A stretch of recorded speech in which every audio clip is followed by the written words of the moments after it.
Hi hello friends, good evening all of you. ಇವತ್ತಿನ ತರಗತಿಯಲ್ಲಿ ನಾನು ದೈಹಿಕ ಶಿಕ್ಷಣ ಶಿಕ್ಷಕರ ಒಂದು ನೇಮಕಾತಿಗೆ ಸಂಬಂಧಪಟ್ಟಂತಹ 9ನೇ ತರಗತಿಯ ಪಠ್ಯಪುಸ್ತಕ 2025-26 ಒಂದು ಪಠ್ಯಪುಸ್ತಕವಾಗಿರ್ತೈತಿ. ಇದು ಈ ಹಿಂದೆ ನಾನು 6ರಿಂದ 8ನೇ ತರಗತಿ ಗಂಟ ಹಾಗೆ 9ನೇ ತರಗತಿ ಪಾರ್ಟ್ 1 ಕೂಡ ದೈಹಿಕ ಶಿಕ್ಷಣ ಪಠ್ಯಪುಸ್ತಕ ಸಂಪೂರ್ಣವಾಗಿ ಮುಗಿಸಿದ್ದೀನಿ. ಇವಾಗ ಪಾರ್ಟ್ 2 ಸ್ಟಾರ್ಟ್ ಮಾಡಿದ್ದೀನಿ. ಇದರಲ್ಲಿ ಕೂಡ 2 ಅಧ್ಯಾಯಗಳನ್ನು ಹೇಳಿದ್ದೀನಿ, ಹ್ಯಾಂಡ್ಬಾಲ್ ಮತ್ತು ಬಾಸ್ಕೆಟ್ಬಾಲ್. ಇವಾಗ ಬ್ಯಾಡ್ಮಿಂಟನ್ ಕುರಿತು ಇವತ್ತಿನ ತರಗತಿಯನ್ನು ನೋಡೋಣ. ಯಾರೆಲ್ಲ ದೈಹಿಕ ಶಿಕ್ಷಣ ಶಿಕ್ಷಕರ ಒಂದು ನೇಮಕಾತಿಗೆ ಪೂರ್ವಸಿದ್ಧತೆಯನ್ನು ಮಾಡ್ಕೊಳ್ತೀರೋ ಅವರು ಈ ಒಂದು ತರಗತಿಗಳನ್ನು ಬಳಸ್ಕೊಳ್ಳಿ ಅಂತ ಹೇಳ್ತಾ, ಇವತ್ತಿನ ತರಗತಿಯಲ್ಲಿ ಬ್ಯಾಡ್ಮಿಂಟನ್ ಒಂದು ವಿಷಯದ ಬಗ್ಗೆ ಮಾತಾಡೋಣ. ಈ ಹಿಂದೆ ನಾನು 8ನೇ ತರಗತಿಯಲ್ಲೂ ಕೂಡ ಬ್ಯಾಡ್ಮಿಂಟನ್ ಕುರಿತು ತರಗತಿಯನ್ನು ಮಾಡಿದ್ದೀನಿ. ಅಲ್ಲಿ ಹಿಸ್ಟ್ರಿ, ಗ್ರೌಂಡ್ ಮೆಜರ್ಮೆಂಟು ಎಲ್ಲ ಹೇಳಿದ್ದೀನಿ. ಅದು ನೋಡ್ಕೊಂಡು ಇದು ನೋಡ್ಕೊಳ್ಳಿ, ಯಾಕೆಂದರೆ ಇದರಲ್ಲಿ ನಾನು ಅಷ್ಟೇನು ಇಂಪಾರ್ಟೆಂಟ್ ಇರೋದಿಲ್ಲ. 9th ಕ್ಲಾಸಲ್ಲಿ ನೋಡ್ತಾಯಿದ್ದೀನಿ, ಯಾವುದೂ ಅಷ್ಟು ಇಂಪಾರ್ಟೆಂಟ್ ಇಲ್ಲ. ಆದರೆ ಹಿಸ್ಟ್ರಿ, ಅದ್ರ ರೂಲ್ಸ್ ರೆಗ್ಯುಲೇಷನು, ಅದ್ರದ್ದು ಮೆಜರ್ಮೆಂಟು ಎಲ್ಲ 8th ಕ್ಲಾಸ್ ಬುಕ್ಕಲ್ಲಿ ಚೆನ್ನಾಗಿದೆ. ನೀವು 8th, 6th, 7th ಇವೆಲ್ಲ ಚೆನ್ನಾಗಿ ಓದ್ಕೊಳ್ಳಿ. ಇದರಲ್ಲಿ ಮುಂದುವರೆದಂಥ ಭಾಗ ಇರ್ತೈತೆ. ಹಾಗೆ ಮತ್ತು ಅದ್ರ ಸ್ಕಿಲ್ಸು, ಹಾಗೆ ಗುಣಲಕ್ಷಣಗಳು, ಪ್ರಶಸ್ತಿಗಳು ಈ ರೀತಿ ಇರ್ತೈತೆ ಇದರಲ್ಲೆಲ್ಲ. ಅದಕ್ಕೋಸ್ಕರ ಅವ್ನು ನೋಡ್ಕೊಂಡು ಇದು ನೋಡ್ಕೊಳ್ಳಿ. ಇದನ್ನು ನೋಡ್ಕೊಳ್ಳೇಬೇಕು, ಬಿಡಬೇಕಂತ ಏನಲ್ಲ. ಅದು ಏನೇ ಇರಲಿ, ನಾವು 10th ಗಂಟ ಪೂರ್ತಿ ದೈಹಿಕ ಶಿಕ್ಷಣ ಪಠ್ಯಪುಸ್ತಕ ಮುಗಿಸೋಣ. ಹಾಗೆ ನಾನು ಸಾಮಾನ್ಯ ಪತ್ರಿಕೆ ಕುರಿತು ಕೂಡ ತರಗತಿಗಳನ್ನು ಮಾಡ್ತಾಯಿದ್ದೀನಿ. ಯಾರೆಲ್ಲ HSTR ಎಕ್ಸಾಮ್ಗೆ ಪ್ರಿಪ್ರೇಷನ್ ಮಾಡ್ತಾಯಿದ್ದಾರೋ ಅವರು ಈ ಒಂದು ತರಗತಿಗಳನ್ನು ಬಳಸ್ಕೊಳ್ಳಿ ಅಂತ ಹೇಳ್ತಾ ಇವತ್ತಿನ ತರಗತಿ ಪ್ರಾರಂಭಿಸೋಣ. ಬ್ಯಾಡ್ಮಿಂಟನ್ ಈ ಒಂದು ಅಧ್ಯಾಯದಲ್ಲಿ ನಾವು ಏನು ತಿಳ್ಕೊತೀವಿ ಬ್ಯಾಡ್ಮಿಂಟನಲ್ಲಿ ಅಂದರೆ, ಬ್ಯಾಡ್ಮಿಂಟನ್ ಆಟ ಆಡಬೇಕಾದ್ರೆ ಏನೇನು ತಂತ್ರಗಳು ಬಳಸಬೇಕು ಅಂತ ತಿಳ್ಕೊತೀವಿ. ಹಾಗೆ ಬ್ಯಾಡ್ಮಿಂಟನ್ ಆಟಗಾರನ ಗುಣಲಕ್ಷಣಗಳೇನು, ಹಾಗೆ ಪಂದ್ಯಾಟಗಳು ಮತ್ತು ಪ್ರಶಸ್ತಿಗಳು, ಇಷ್ಟು ವಿಷಯಗಳ ಬಗ್ಗೆ ಇವತ್ತಿನ ತರಗತಿಯಲ್ಲಿ ತಿಳ್ಕೊತೀವಿ. ನೋಡಿಲ್ಲಿ ಕೊಟ್ಟಿದ್ದಾರೆ. ನಾವು ಈಗಾಗಲೇ ಏನು ಮಾಡಿದ್ದೀವಿ ಅಂತ ಬ್ಯಾಡ್ಮಿಂಟನ್ ಬಗ್ಗೆ ಕೆಲವು ಅಂಶಗಳನ್ನು ಹಿಂದಿನ ತರಗತಿಯಲ್ಲಿ ತಿಳ್ಕೊಂಡಿದ್ದೀವಿ. ಹಿಂದೆ ತಿಳಿದಿರುವ ಅಂಶಗಳಿಗೆ ಪೂರಕವಾಗಿ ಮತ್ತಷ್ಟು ಅಂಶಗಳನ್ನು ಕೊಟ್ಟಿದ್ದಾರೆ. ಅದಕ್ಕೆ ನಾವು ಅದು ಓದ್ಕೊಂಡು ಇದು ಓದ್ಕೋಬೇಕು. ಡೈರೆಕ್ಟಾಗಿ ಇದು ಓದ್ಕೊಳ್ಳೋಕೆ ಹೋದರೆ ನಮಗೆ ಇದು ಏನು ಅರ್ಥ ಆಗೋದಿಲ್ಲ. ಅದಕ್ಕೆ ಹಿಂದಿಂದೆಲ್ಲ ಟೆಕ್ಸ್ಟ್ ಬುಕ್ಗಳು ಓದ್ಕೊಂಡು ಬಂದು ಇದು ಓದ್ಕೊಳ್ರಿ, ಅವಾಗ ನಿಮಗೆ ಸ್ವಲ್ಪ ಅರ್ಥ ಆಗ್ತೈತೆ.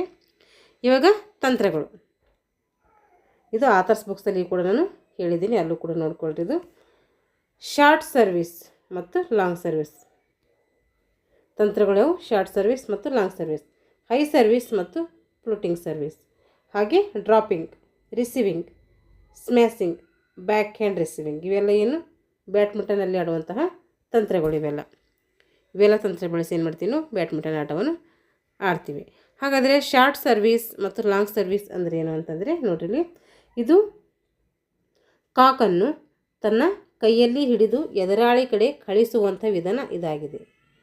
ನಾವು ಕಾಕು ಹಿಡಿದು ಆಟ ಆಡ್ತೀವಲ್ಲ, ಅದನ್ನು ಕೈಯಲ್ಲಿ ಹಿಡಿದು ಎದುರಾಳಿ ತಂಡಕ್ಕೆ ಕಳಿಸ್ತೀವಲ್ಲ, ಅದಕ್ಕೇನಂತೀವಿ ಶಾರ್ಟ್ ಸರ್ವಿಸ್ ಅಂತ ಕರಿತೀವಿ. ಶಾರ್ಟ್ ಸರ್ವಿಸ್ ಅಂದರೆ ನೆಟ್ನ ನೇರದಲ್ಲಿ ಅಂಕಣದ ಮುಂದಿನ ಅಥವಾ ಮಧ್ಯದ ಭಾಗಕ್ಕೆ ಸರ್ವಿಸ್ ಮಾಡುವುದು, ಇದಕ್ಕೇನಂತೀವಿ ಶಾರ್ಟ್ ಸರ್ವಿಸ್ ಅಂತೇಳಿ ಕರಿತೀವಿ. ನೆಟ್ನ ಮುಂದಿನ ಭಾಗದಲ್ಲಿ ಸರ್ವಿಸ್ ಮಾಡೋದಕ್ಕೆ ಶಾರ್ಟ್ ಸರ್ವಿಸ್ ಅಂತೇಳಿ ಕರಿತೀವಿ. ಇಂತಹ ಸರ್ವಿಸ್ ನಿಯಮಬದ್ಧವಾಗಿರಬೇಕು. ಇದೇನಾಗಿರಬೇಕು, ನಿಯಮಬದ್ಧವಾಗಿ ಸರ್ವಿಸ್ ಮಾಡಿರಬೇಕು. ಲಾಂಗ್ ಸರ್ವಿಸ್ ಅಂದರೆ ಕಾಕನು ಎದುರಾಳಿ ಅಂಕಣದ ಹಿಂದಿಂದ ಬಿದ್ದರೆ ಅದಕ್ಕೇನಂತೀವಿ ನಾವು ಲಾಂಗ್ ಸರ್ವಿಸ್ ಅಂತೇಳಿ ಕರಿತೀವಿ. ಮತ್ತು ಕೊನೆಯ ಗೆರೆಯ ಸಮೀಪದೊಳಗೆ ಹೋಗುವಂತೆ ಕಳಿಸುವುದಕ್ಕೇನಂತೀವಿ ನಾವು ಲಾಂಗ್ ಸರ್ವಿಸ್ ಅಂತೇಳಿ ಕರಿತೀವಿ. ಈ ರೀತಿ 2 ಸರ್ವಿಸ್ಗಳನ್ನು ಆಟದ ಎದುರಾಳಿಗೆ ಆಟಗಾರನ ಅಂಕಣದಲ್ಲಿ ನಿಂತಿರುವ ಸ್ಥಿತಿಯ ಮೇಲೆ ಅನುಸರಿಸಿ ಏನು ಮಾಡಬೇಕು, ಈ ಒಂದು ಸರ್ವಿಸ್ಗಳನ್ನು ಮಾಡಬೇಕು. ಈ ರೀತಿ ಸರ್ವಿಸ್ ಮಾಡುವಾಗ ಎದುರಾಳಿಗಳ ಎಡಭಾಗಕ್ಕೆ ಕಾಕ್ ಹೋಗುವಂತೆ ನೋಡಬೇಕು. ಸರ್ವಿಸ್ ಮಾಡುವುದರಿಂದ ಸುರಕ್ಷಿತವಾಗಿ ಆಟವನ್ನು ಆಡಬಹುದು. ಎದುರಾಳಿ ತಂಡಕ್ಕೆ ಎಡಭಾಗಕ್ಕೆ ನೋಡಬೇಕು, ಕಾಕನ್ನು ಹೋಗಬೇಕು. ಬಲಗಡೆ ಇದ್ದೀವಿ ಅಂದರೆ ಎದುರಾಳಿ ಎಡಗಡೆಗೆ ಸರಿಸಬೇಕು. ನಾವು ಬಲಗಡೆ ಆಡ್ತಾ ಇದ್ದೀವಿ ಅಂದರೆ ಎಡಗಡೆ ಹಾಕಬೇಕು. ನಾವು ಎಡಗಡೆ ಆಡ್ತಾ ಇದ್ದೀವಿ ಅಂದರೆ ಬಲಗಡೆ. ಈ ರೀತಿ ಇಂಟು ಆಕಾರದಲ್ಲಿ ಈ ಗೇಮ್ಸನ್ನು ಆಡ್ತಾರೆ. ಹಾಗೆ ಹೈ ಸರ್ವಿಸ್ ಅಥವಾ ಫ್ಲೋಟಿಂಗ್ ಸರ್ವಿಸ್ ಅಂದರೆ ನೋಡ್ರಿ, ಎದುರಾಳಿಯ ಅಂಕಣಕ್ಕೆ ಶಟಲನ್ನು ಸರ್ವಿಸ್ ಮಾಡುವಾಗ ಕಾಕನ್ನು ಏನು ಮಾಡ್ತೀವಿ, ಎತ್ತರಕ್ಕೆ ಹೋಗುವಂತೆ ಸರ್ವಿಸ್ ಮಾಡ್ತೀವಿ. ಅದಕ್ಕೇನಂತೀವಿ ನಾವು ಹೈ ಸರ್ವಿಸ್ ಅಂತೇಳಿ ಕರಿತೀವಿ. ಎದುರಾಳಿ ಅಂಕಣಕ್ಕೆ ಕಾಕ್ ಕಳಿಸುವಾಗ ಗಾಳಿಯಲ್ಲಿ ಕಾಕ್ ತೇಲುತ್ತಾ ದಿಕ್ಕನ್ನು ಬದಲಿಸ್ತಾ ಹೋಗುವಂತೆ ಸರ್ವಿಸ್ ಮಾಡುವುದಕ್ಕೆ ಏನಂತೀವಿ, ಫ್ಲೂಟಿಂಗ್ ಅಂತೇಳಿ ಕರಿತೀವಿ. ಅಂದರೆ ನಾವೇನು ಸರ್ವಿಸ್ ಮಾಡಿರ್ತೀವಲ್ಲ ಎದುರಾಳಿ ತಂಡಕ್ಕೆ, ಅದು ಗಾಳಿಯಲ್ಲಿ ತೇಲ್ಕೋತ ಏನು ಮಾಡುತ್ತೆ, ದಿಕ್ಕನ್ನು ಬದಲಿಸ್ಕೊಂಡು ಹೋಗ್ತೈತೆ. ಅದಕ್ಕೇನಂತೀವಿ ಫ್ಲೂಟಿಂಗ್ ಸರ್ವಿಸ್ ಅಂತೇಳಿ ಕರಿತೀವಿ.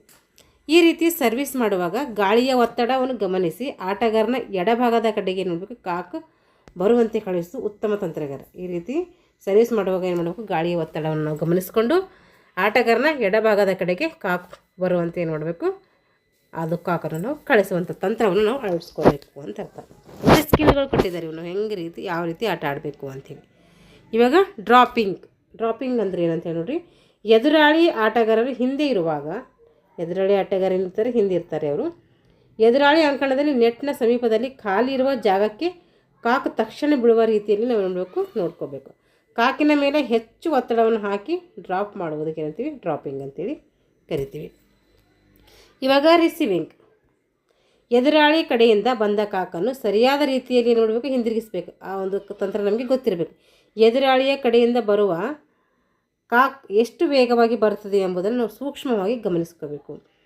ಕಾಕನ್ನು ಕಳಿಸುವ ಒಂದು ವಿಧಾನಕ್ಕೆ ಏನಂತೀವಿ, ರಿಸೀವಿಂಗ್ ಅಂತ ಕರಿತೀವಿ. ನಾವು ರಿಸೀವ್ ಮಾಡಿ ಕಳಿಸುವ ಕಾಕ್ ಎದುರಾಳಿ ಕಡೆಗೆ, ಎದುರಾಳಿಗೆ ಎಡಗಡೆಗೆ ಮತ್ತು ಅಂಕಣದ ಪಕ್ಕದ ಗೆರೆಗಳ ಸಮೀಪ ಬೀಳುವಂತೆ ಕಾಕನ್ನು ಕಳಿಸಬೇಕು. ಈ ರೀತಿ ಕಳಿಸೋದಕ್ಕೆ ಏನಂತೀವಿ ನಾವು ರಿಸೀವಿಂಗ್ ಅಂತೇಳಿ ಕರಿತೀವಿ. ಅಂದರೆ ಅವರು ಸುರಕ್ಷಿತವಾಗಿ ಅವ್ರ ಹತ್ರ ನಾವು ಕಳಿಸ್ಬೇಕು ಅಂತ ಅರ್ಥ, ಬೇರೆ ಬೇರೆ ಕಡೆಯಲ್ಲೇ ಹೊಡಿಬಾರ್ದು. ಈಗ ಸ್ಮ್ಯಾಸಿಂಗ್ ಅಂದರೆ ನೋಡಿರಿ, ತಲೆಯ ಮೇಲೆ ಎತ್ತರದಿಂದ ತನ್ನ ಬಲಭಾಗಕ್ಕೆ ಬಂದ ಕಾಕನ್ನು ತಲೆ ಮೇಲೆ ಎತ್ತರದಿಂದ ತನ್ನ ಬಲಭಾಗಕ್ಕೆ ಬಂದಂಥ ಕಾಕನ್ನು ಬಿರುಸಿನಿಂದ ಎದುರಾಳಿ ಅಂಕಣಕ್ಕೆ ಏನು ಮಾಡಬೇಕು, ನೆಟ್ನ ಮೇಲೆ ಹೋಗುವಂತೆ ಹೊಡಿಬೇಕು. ಎಡಗೈ ಆಟಗಾರರಿದ್ದರೆ ಎಡಗಡೆ ಬರುವ ಕಾಕನ್ನು ತನ್ನ ಗರಿಷ್ಠ ಶಕ್ತಿಯನ್ನು ಉಪಯೋಗಿಸಿ ಹೊಡಿಬೇಕು. ಈ ರೀತಿ ಮಾಡೋದಕ್ಕೆ ಸ್ಮ್ಯಾಸಿಂಗ್ ಅಂತೇಳಿ ಕರಿತೀವಿ. ಇದನ್ನು ಗೇಮ್ಸ್ ಆಡೋ ಟೈಮಿಗೆ ಇವೆಲ್ಲ ಸ್ಕಿಲ್ ಬಳಸ್ಕೊಂಡಿರ್ತೀವಿ. ಅವು ನಮಗೆ ಗೇಮ್ಸ್ ಅಂತ ನೆನ್ಪಿಟ್ಕೊಳ್ರಿ, ಇವೆಲ್ಲ ನಮಗೆ ನೆನಪು ಬರ್ತೈತಿ. ಗೇಮ್ಸ್ ಆಡಲಿಲ್ಲ ಅಂದರೆ ಇವೆಲ್ಲ ನಮಗೆ ಅರ್ಥ ಆಗೋದಿಲ್ಲ. ನೋಡ್ರಿ, ಇಲ್ಲಿ ಸ್ಮ್ಯಾಸಿಂಗ್ ಚಿತ್ರ ಕೊಟ್ಟಿದ್ದಾರೆ. ಈ ರೀತಿ ಜೋರಾಗಿ ಹೊಡೆಯೋದಕ್ಕೆ ಏನಂತೀವಿ, ಸ್ಮ್ಯಾಸಿಂಗ್ ಅಂತೇಳಿ ಕರಿತೀವಿ.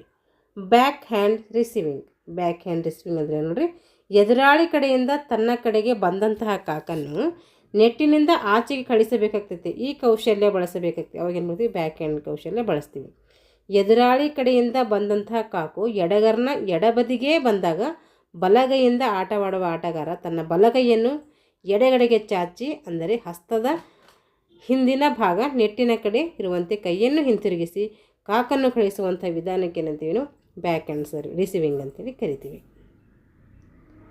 ಇಷ್ಟೆಲ್ಲ ಸ್ಕಿಲ್ಗಳು ಅಥವಾ ತಂತ್ರಗಳಾದವು. ಇವಾಗ ಬ್ಯಾಡ್ಮಿಂಟನ್ ಆಟಗಾರರಲ್ಲಿ ಅವಶ್ಯಕವಾಗಿ ಏನೇನು ಗುಣಗಳಿರಬೇಕು ಅಂತೇಳಿ ನೋಡಿರಿ. ಈ ಗುಣಗಳು ಇರಲೇಬೇಕು ಕಂಪಲ್ಸರಿ. ಬ್ಯಾಡ್ಮಿಂಟನಲ್ಲಿ ರ್ಯಾಕೆಟ್ ಅಥವಾ ಶಟಲ್ನ ಸಂಪರ್ಕ ಸರಿಯಾಗಿ ಹೊಂದಲು ಕಣ್ಣು ಮತ್ತು ಕೈಗಳ ಸಂಯೋಜನೆ ಇರಬೇಕು. ಬ್ಯಾಟಿನ ರ್ಯಾಕೆಟನ್ನು ಶಟಲ್ ಮತ್ತು ರ್ಯಾಕೆಟ್ಗಳ ಎರಡು ಮಧ್ಯೆ ಏನಿರಬೇಕು, ಸರಿಯಾದ ಜೋಡಣೆ ಇರಬೇಕಲ್ಲ. ಅದಕ್ಕೆ ನಮಗೆ ಕಣ್ಣು ಕೈಗಳ ಸರಿಯಾದ ಸಂಯೋಜನೆಯಲ್ಲಿ ಇರಬೇಕು. ಅಂದರೆ ಸಂಯೋಜನೆ ಇಂಪಾರ್ಟೆಂಟು ಅಂತ ಅರ್ಥ. ಇಲ್ಲಿ ಕಾಲುಗಳಿಂದ ಪರಿಣಾಮಕಾರಿಯಾಗಿ ಚಲನೆಯನ್ನು ನಿರ್ವಹಿಸಬೇಕಾಗಿರೋದ್ರಿಂದ ಕಾಲುಗಳ ಸ್ನಾಯುಗಳಲ್ಲಿ ಹೆಚ್ಚಿನ ಬಲ ಇರಬೇಕು. ಅದಕ್ಕೇನಂತೀವಿ, ಕಷ್ಟ ಸಹಿಷ್ಣುತೆ ಅಂತ ಕರಿತೀವಿ. ಸ್ಫೋಟಕ ಶಕ್ತಿ ಅಂತ ಕರಿತೀವಲ್ಲ, ಅದು ಇಲ್ಲಿ ಇರಲೇಬೇಕು.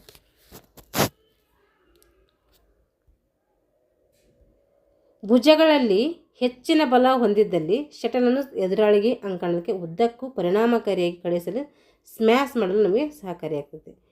ಅಂದರೆ ಭುಜಗಳಲ್ಲಿ ಏನಿರಬೇಕು, ಹೆಚ್ಚಿನ ಶಕ್ತಿ ಇರಬೇಕು ನಮಗೆ. ಕನಿಷ್ಠ ಚಲನೆಯಿಂದ ಶಟಲನ್ನು ಪಡೆಯಲು ಹಾಗೂ ಹಿಂದಿರುಗಿಸಲು ಮೈಮಣೆತ ಅವಶ್ಯಕ. ಯಾಕಡೆ ಬೇಕಾವಾಗ ಮೈ ಕಡೆ ಎಡಕದ್ರ ಎಡಕ್ಕೆ ಬಲಕದ್ರ ಬಲಕ್ಕೆ ಮೈಯನ್ನು ಮಣಿಸುವಂಥ ಸಾಮರ್ಥ್ಯ ನಮಗೆ ಇರಬೇಕು. ಅದಕ್ಕೆ ಮೈಮಣೆತ ಇಂಪಾರ್ಟೆಂಟ್ ಇದೆ. ಶಟಲನ್ನು ಎದುರಾಳಿಯ ಅಂಕಣದೊಳಗೆ ಖಾಲಿ ಜಾಗಕ್ಕೆ ಕಳಿಸೋದಕ್ಕೆ ಏನಂತೀವಿ, ಅಂಕ ಗಳಿಸಲು ನಮಗೆ ನಿಖರತೆ ಇರಬೇಕಂದ್ರೆ ಎಕ್ಯುರೇಟಿಯಾಗಿ ನಮಗೆ ಗೊತ್ತಿರಬೇಕು, ಎಕ್ಯುರೇಸಿ ಇರಬೇಕಿಲ್ಲಿ.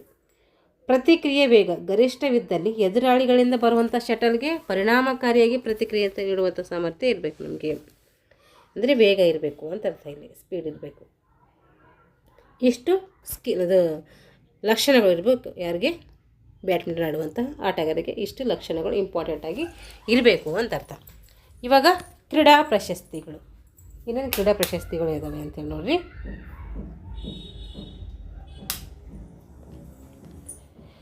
ಭಾರತೀಯ ಕ್ರೀಡಾಪಟುಗಳಿಗೆ ಏನು ಮಾಡ್ತಾರೆ, ಅರ್ಜುನ್ ಪ್ರಶಸ್ತಿ ಕೊಡ್ತಾರೆ. ಯಾವ ಪ್ರಶಸ್ತಿ, ಅರ್ಜುನ್ ಪ್ರಶಸ್ತಿ ಕೊಡ್ತಾರೆ. ಹಾಗೆ ರಾಜೀವ್ ಗಾಂಧಿ ಖೇಲ್ ರತ್ನ ಪ್ರಶಸ್ತಿ ಜೊತೆಗೆ ಬ್ಯಾಡ್ಮಿಂಟನ್ ಪ್ರಶಸ್ತಿಗಳಾದಂಥ Syed Modi cup, Thomas cup, Uber cup, ಹಾಗೆ ಪುಣೆ ಕಪ್ ಅಲ್ಲದೆ ಅಂತಾರಾಷ್ಟ್ರೀಯ ಮಟ್ಟದಲ್ಲಿಯೂ all England championship, Asian championship, world cup championship, Olympics ಪ್ರಶಸ್ತಿಗಳು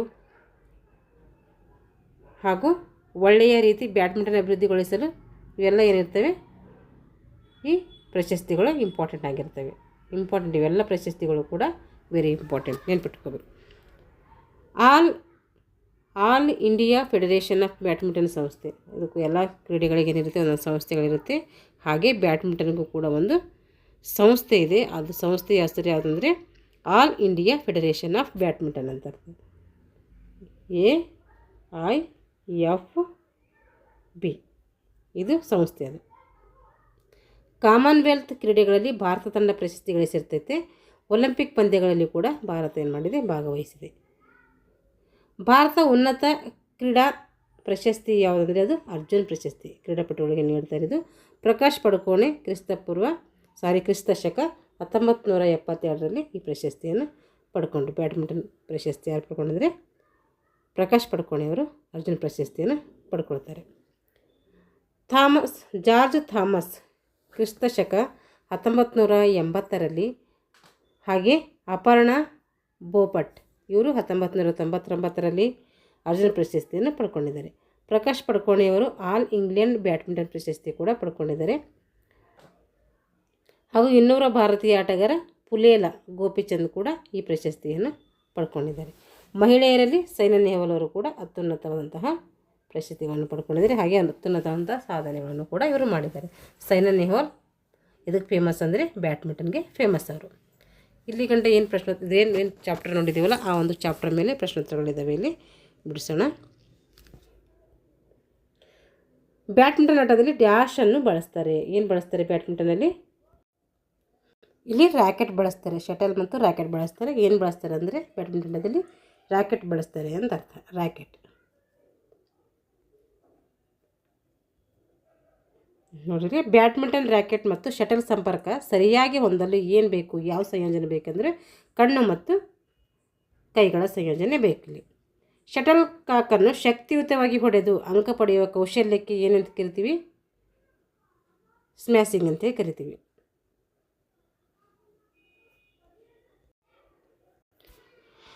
ಆಮೇಲೆ ಕಾಕನು ಎದುರಾಳಿಯ ಅಂಕಣದ ಹಿಂದಕ್ಕೆ ಮತ್ತು ಕೊನೆಯ ಗೆರೆಯ ಸಮೀಪದೊಳಗೆ ಹೋಗುವಂತೆ ಕಳುಹಿಸೋದಕ್ಕೆ ಏನಂತೀವಿ? ಹಿಂದಕ್ಕೆ ಹೋಗಿದ್ರೆ ಏನಂತೀವಿ? ಬ್ಯಾಕ್ ಸರ್ವಿಸ್ ಅಂತೇಳಿ ಕರಿತೀವಿ. ಮುಂದೆ ಬಿದ್ದರೆ ಇದಕ್ಕೇನಂತೀವಿ? ಲೋ ಸರ್ವಿಸ್ ಅಂತೀವಿ. ಅಂದರೆ ಕಾಕನ ಎದುರಾಳಿ ಹಿಂದಕ್ಕೆ ಮತ್ತು ಕೊನೆಯ ಗೆರೆ ಸಮೀಪ ಬಂದರೆ ಅದಕ್ಕೇನಂತೀವಿ? ಬ್ಯಾಕಲ್ಲ ಲಾಂಗ್ ಸರ್ವಿಸ್ ಅಂತೇಳಿ ಕರಿತೀವಿ. ಮುಂದೆ ಬಿದ್ದರೆ ಅದಕ್ಕೇನಂತೀವಿ? ಶಾರ್ಟ್ ಸರ್ವಿಸ್ ಅಂತೇಳಿ ಕರಿತೀವಿ. ಇವಾಗ ಬಿಟ್ಟ ಸ್ಥಳದಲ್ಲಿ ಸೂಕ್ತ ಉತ್ತರಗಳನ್ನು ಆಯ್ದು ನಾವೇ ತುಂಬಬೇಕಿಲ್ಲಿದ್ದಾವೆ 4 ಆಪ್ಷನ್ಗಳು. ಗಾಳಿಯಲ್ಲಿ ಕಾಕ್ ತೇಲುತ್ತಾ ದಿಕ್ಕನ್ನು ಬದಲಿಸೋಕೆ ಏನಂತ ಕರಿತೀವಿ? High service, short service, floating service, long service ಅಂದರೆ ಫ್ಲೂಟಿಂಗ್ ಸರ್ವಿಸ್. ತಲೆಯ ಮೇಲೆ ಎತ್ತರದಿಂದ ಕಾಕನ್ನು ಬಿರುಸಿನಿಂದ ಎದುರಾಳಿ ಅಂಕಣಕ್ಕೆ ಹೊಡೆಯೋದಕ್ಕೆ ಏನಂತೀವಿ? ನಾವು ಅದಕ್ಕೆ ಏನು ರಿಸೀವಿಂಗ್ ಅಂತೀವಿ, ಡ್ರಾಪಿಂಗ್ ಅಂತೀವಿ, ಸ್ಮ್ಯಾಸಿಂಗ್ ಅಂತೀವಿ, ರಿಸೀವಿಂಗ್ ಅಂತೀವಿ. ಅಂದರೆ ಅದಕ್ಕೆ ಸ್ಮ್ಯಾಸಿಂಗ್ ಅಂತೇಳಿ ಕರಿತೀವಿ. ಜೋರಾಗಿ ಹೊಡೆಯೋದಕ್ಕೆ ಏನಂತೀವಿ? ಸ್ಮ್ಯಾಸಿಂಗ್ ಅಂತ ಕರಿತೀವಿ ಅಂತೇಳಿ ನೋಡಿದ್ದೀವಿ ಬುಕ್ಸಲ್ಲಿ. ಎದುರಾಳಿ ಆಟಗಾರರು ಹಿಂದೆ ಇರುವಾಗ ಎದುರಾಳಿ ಅಂಕಣದ ನೆಟ್ಟು ಸಮೀಪದಲ್ಲಿ ಖಾಲಿ ಜಾಗಕ್ಕೆ ಕಾಕ್ ಅನ್ನು ಏನು ಮಾಡ್ತಾರೆ? ತಕ್ಷಣ ಬೀಳುವಂತೆ ಮಾಡೋದಕ್ಕೆ ಏನಂತೀವಿ? ಅದಕ್ಕೆ ಡ್ರಾಪಿಂಗ್ ಅಂತೇಳಿ ಕರಿತೀವಿ. ಡ್ರಾಪಿಂಗ್. ಇವಾಗ ಪ್ರಶ್ನೋತ್ತರಗಳಿಗೆ ಉತ್ತರಿಸಬೇಕು. ಬ್ಯಾಡ್ಮಿಂಟನ್ ಆಟದಲ್ಲಿ ಶಾರ್ಟ್ ಸರ್ವಿಸ್ ಅಂದರೆ ಮುಂದಿನ ಭಾಗದಲ್ಲಿ ಸರ್ವಿಸ್ ಅಂದರೆ ನೆಟ್ಟಿಗೆ ನೇರವಾಗಿ ಮುಂದಿನ ಭಾಗದಲ್ಲಿ ಸರ್ವಿಸ್ ಬೀಳುವಂತೆ ಮಾಡೋದಕ್ಕೆ ಕರಿತೀವಿ ನಾವು ಶಾರ್ಟ್ ಸರ್ವಿಸ್ ಅಂತೇಳಿ ಕರಿತೀವಿ. ಬ್ಯಾಡ್ಮಿಂಟನ್ ಆಟದಲ್ಲಿ ಬ್ಯಾಕ್ ಹ್ಯಾಂಡ್ ಸರ್ವಿಸ್ ಅಂದರೆ ಏನು ಅಂತಂದರೆ ಏನು ಮಾಡ್ತಾನೆ ಆಟಗಾರ, ಎದುರಾಳಿ ಆಟಗಾರ ಏನು ಮಾಡ್ತಾನೆ? ಶಟಲನ್ನು ಹೊಡೆದಾಗ ಅದು ಏನು ಮಾಡ್ತೈತೆ? ಅಂದರೆ ನಮ್ಮದು ಎಡಗಡೆ ಬರ್ತೈತೆ, ನಾವು ಆಡ್ತಾ ಇರ್ತೀವಲ್ಲ ನಮ್ಮ ಎಡಗಡೆ ಬರ್ತೈತೆ. ಎಡಗಡೆ ಬಂದಂತಹ ಒಂದು ಕಾಕಿಗೆ ಏನು ಮಾಡ್ತೀವಿ? ನಾವು ಬಲಗಡೆಯಿಂದ ಸ್ಪೀಡಾಗಿ ಹೊಡಿತೀವಿ. ಅದಕ್ಕೇನಂತೀವಿ ಅಂದರೆ ಬ್ಯಾಕ್ ಹ್ಯಾಂಡ್ ರಿಸೀವಿಂಗ್ ಅಂತೇಳಿ ಕರಿತೀವಿ. ಹಾಗೆ ಇದು ನಮ್ಮ ಭಾಷೆಯಲ್ಲಿ ಹೇಳ್ತಾ ಇದ್ದೀನಿ, ನೀವು ಬುಕ್ಸಲ್ಲಿದೆ ನೋಡ್ಕೊಂಡು ಬರೀರಿ. ಬ್ಯಾಡ್ಮಿಂಟನ್ ಆಟದಲ್ಲಿ ಸ್ಮ್ಯಾಸಿಂಗ್ ಅಂದರೆ ಏನಂತಂದರೆ ನಮ್ಮ ತಲೆಯ ಮೇಲೆ ಅದು ಶಟಲ್ ಬರ್ತೈತೆ, ಅದು ಕಾಕ್ ಬರ್ತೈತೆ.